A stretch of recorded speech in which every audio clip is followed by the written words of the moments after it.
Initialement appelée Un bouchon, un sourire, cette association a été créée le 19 février 2001 sur l'initiative de l'humoriste Jean-Marie Bigard. Son but, récolter des bouchons en plastique pour aider le financement de matériel pour personnes handicapées. 1 à 2 fois par an, une entreprise de transport effectue un ramassage global de plusieurs tonnes. On dit que les petits ruisseaux font les grandes rivières. C'est sur ce principe que fonctionne l'association Bouchons d'amour, qui a mis en place plusieurs délégations départementales dans le but de récupérer des bouchons en plastique issus de l'emballage de l'industrie alimentaire.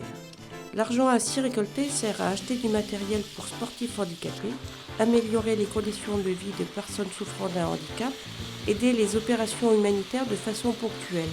Ce sont essentiellement et particulièrement des bénévoles retraités, donc c'est à la portée de tout le monde, des enfants aussi. Ces petits bouchons-là vont partir en Belgique et l'argent de cette récolte-là sera alloué à l'association au niveau national et sera dispatché après au niveau départemental suivant nos besoins et nos demandes.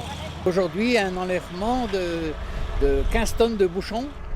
Bon, il faut savoir que ces bouchons sont collectés pour ce qui est des écoles par les enfants qui se font un plaisir de les mettre dans les bidons de collecte. Et évidemment, ces 15 tonnes là, de bouchons là, vont permettre la réalisation donc, de projets pour l'association, quoi.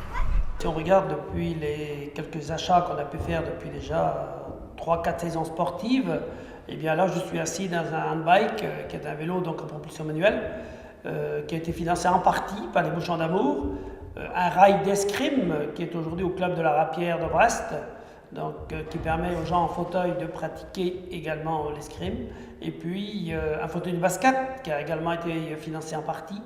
Et nous avons à l'étude aujourd'hui avec la Fédération française handisport, puisque c'est elle qui contrôle également donc, les demandes de subventions pour les Bouchons d'amour, l'acquisition d'un tandem qui va permettre aux malvoyants de pratiquer donc, du vélo.